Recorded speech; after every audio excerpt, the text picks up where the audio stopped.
খুব শীঘ্রই দাম বাড়ছে অফিসিয়াল প্রতিটা মোবাইল ফোনের। আজকে আমরা আলোচনা করব এমন কয়েকটা মোবাইল ফোনকে নিয়ে যে মোবাইল ফোনগুলোর আগামী 10 তারিখের মধ্যে 1 থেকে 2,000 টাকা পর্যন্ত দাম বাড়তে পারে। তো আপনি যদি এপ্রিল মাসের 10 তারিখের আগে একটি মোবাইল ফোন কেনার কথা চিন্তা করে থাকেন তাহলে এই ভিডিওটা আপনার জন্য বেস্ট হতে পারে, কারণ এই ভিডিওতে আমি এমন কিছু মোবাইলের এবং কিছু মডেলের নাম বলবো যে মডেলগুলা আগামী 10 তারিখের আগে 2 থেকে 3,000 টাকা পর্যন্ত এবং 1 থেকে 2,000 টাকা পর্যন্ত দাম বাড়তে পারে। আর হ্যাঁ, এই ভিডিও শেষে আমি এমন কয়েকটি ফোনের নাম বলবো যে এই ফোনগুলোর দাম এখন পর্যন্ত বাড়েনি এবং আগামীতে বাড়ার কোনো সম্ভাবনা নেই। সো সম্পূর্ণ ভিডিওটা দেখলে আপনার 1 থেকে 2,000 টাকা পর্যন্ত সেভ হতে পারে। প্রথমে শুরু করতে চাই Redmi 15C এই মডেলটি দিয়ে। এই মডেলটি 6GB 128GB ভেরিয়েন্ট, বর্তমান মূল্য 18,000 টাকা। তবে এই মডেলটি আগামীতে 19 থেকে 20,000 টাকা পর্যন্ত দাম আপ হতে পারে এবং Redmi 15C এর 8GB 256GB ভেরিয়েন্টও 1 থেকে 2,000 টাকা পর্যন্ত আপ হতে পারে। তারপর Realme Note 70 এই ফোনটির বর্তমান মূল্য 4GB 64GB 14,999 টাকা। তবে আগামীতে দাম বেড়ে এর 4GB 64GB ভেরিয়েন্ট 17,000 টাকা পর্যন্ত হতে পারে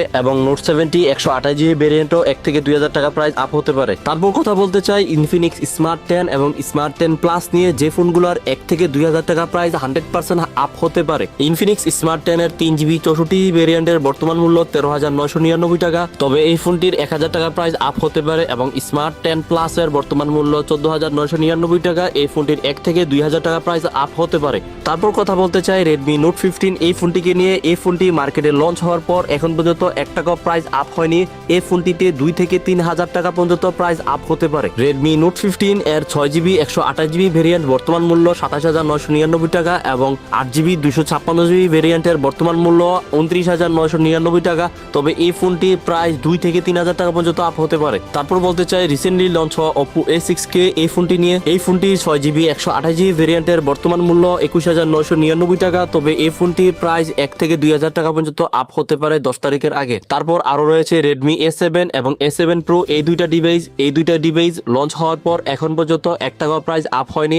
এই ফোনগুলোর 1 থেকে 1,500 টাকা পর্যন্ত প্রাইস আপ হতে পারে। Redmi A7 এই ডিভাইসটির বর্তমান মূল্য 14,000 টাকা। A7 Pro এই ডিভাইসটির 4GB 64GB ভেরিয়েন্টের বর্তমান মূল্য 14,999 টাকা। তাছাড়া Honor X5C, X6C, X5C Plus এই ডিভাইসগুলোর 1 থেকে 2,000 টাকা পর্যন্ত প্রাইস আপ হতে পারে। এই জিনিসটা আপনারা অবশ্যই মাথায় রাখবেন। Honor X5C 4GB 64GB variant বর্তমান মূল্য 12,999 টাকা। তবে এই ফোনটার প্রাইস অন্ততপক্ষে 2,000 টাকা তো বাড়তে পারে এবং X6C এর 6GB 128GB ভেরিয়েন্টের বর্তমান মূল্য 17,500 টাকা। এই ফোনটিও 1 থেকে 2,000 টাকা প্রাইস আপ হতে পারে। তাছাড়া এই লিস্টে আরো রয়েছে Realme C85 Pro ওয়াটারপ্রুফ এই ডিভাইসটি। Realme C85 Pro 6GB 8GB 256GB 128GB এর প্রত্যেকটা ভেরিয়েন্টের প্রাইস 1 থেকে 2,000 টাকা পর্যন্ত প্রাইস বাড়তে পারে। অবশ্যই আপনারা এই আমার কথাগুলো মিলিয়ে নিন। এবং Itel ব্র্যান্ডের Itel CT200, Itel A100 এই ডিভাইসগুলোর প্রাইসও 1 থেকে 2,000 টাকা পর্যন্ত প্রাইস আপ হতে পারে এবং Symphony Tecno ডিভাইসগুলোর মধ্যে কিছু ডিভাইসের প্রাইস আপ হতে পারে। মোট কথা বলতে গেলে 10 তারিখের আগে বা পরে যে কোনো অফিসিয়াল ডিভাইসের প্রাইস 1 থেকে 2,000 এবং 3,000 টাকা পর্যন্ত প্রাইস আপ হতে পারে।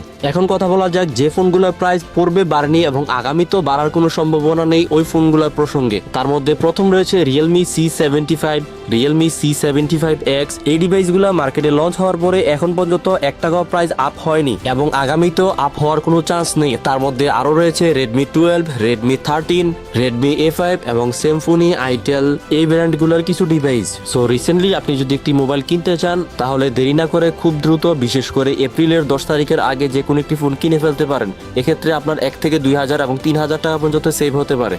আর হ্যাঁ, এই ভিডিওতে বলা প্রতিটা ফোনের দাম 100% নাও বাড়তে পারে। এই ভিডিওতে জাস্ট আমি উল্লেখ করে দিয়েছি এমন কিছু ডিভাইস যে ফোনগুলো প্রাইস 1 থেকে 2,000 টাকা বাড়তে পারে জাস্ট আন্দাজ করে। যেহেতু আমি একজন মোবাইল ব্যবসায়ী কোম্পানি এসারদের সঙ্গে আলোচনার মাধ্যমে এই বিষয়গুলো আমি জানতে পেরেছি বিধায় আপনাদের সঙ্গে শেয়ার করলাম।